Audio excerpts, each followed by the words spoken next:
Hey groupers, Pastor Marshall. Freedom. It's a pretty exciting subject.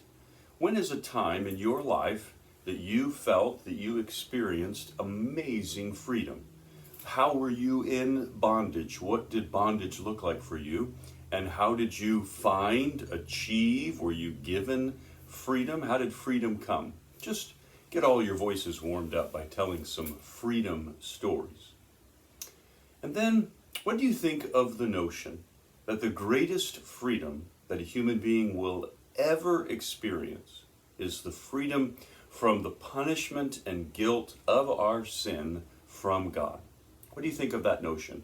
Do you believe that that's true? Is there some other kind of freedom that is equal to or greater than the forgiveness, the freedom that Jesus gives us, that God gives us? We're looking at this story in John chapter 8, the woman that was caught in adultery brought to Jesus. I want you to take a few minutes as a group and retell this story in your own collective words. What are you seeing?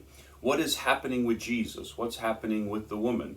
What's happening with his disciples? What's happening with the crowd? What's happening with the religious leaders? Just retell the story. Fill in some of the things that are not between the lines, that aren't in the story, just that you see as you see this story. And then the other side of that coin, this is one of the most famous narratives in all of the Gospels, and it has been retold countless times. So if you grew up in the church or been in the church for very long, you probably have heard stories, heard sermons, heard lectures, heard Bible studies on this subject, on this story. Is there anything that you are not seeing? Is there anything that you have heard people say about this story that you don't think is there? Are you seeing any false fabrications? Well, where do you imagine that the guilty man is? Why isn't he also here and thrown at the feet of Jesus? And then, what are your notions of what Jesus wrote on the ground? He writes 2 times. He writes at the end of verse 6, do you have any notions about what he did there? He writes again in verse 8, do you have any notions about what he wrote there? Do you think he was writing the same thing twice? Do you think he wrote something different? Just what do you think? We don't know. What do you think? How did Jesus set her free, but also not condone her behavior? How did Jesus give her freedom, but also not excuse what she had been doing? Enough of the story, let's turn to you and me. Do you find it easier to extend God's grace to other people or to receive it personally?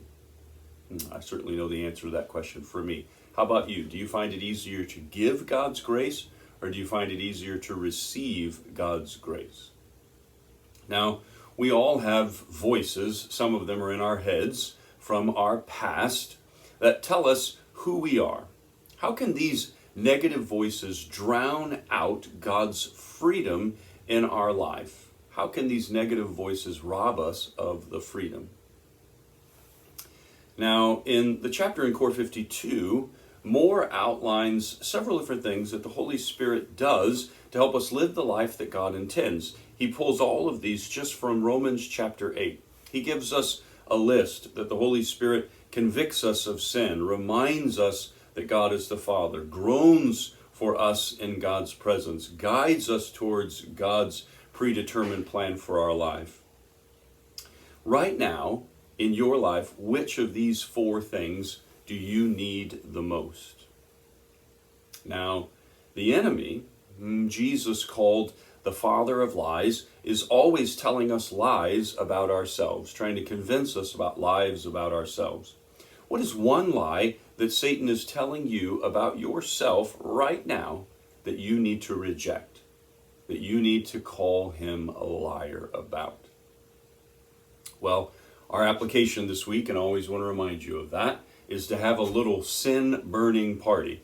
The enemy is often reminding us of sins from our past and trying to declare that we're still guilty, that we should still feel punished, we should still be punished, we should still feel guilty. And so Moore has challenged us to write those down on paper and then just have a little paper burning party. So, did you get your matches out yet? Well, I'll see you next week. God bless.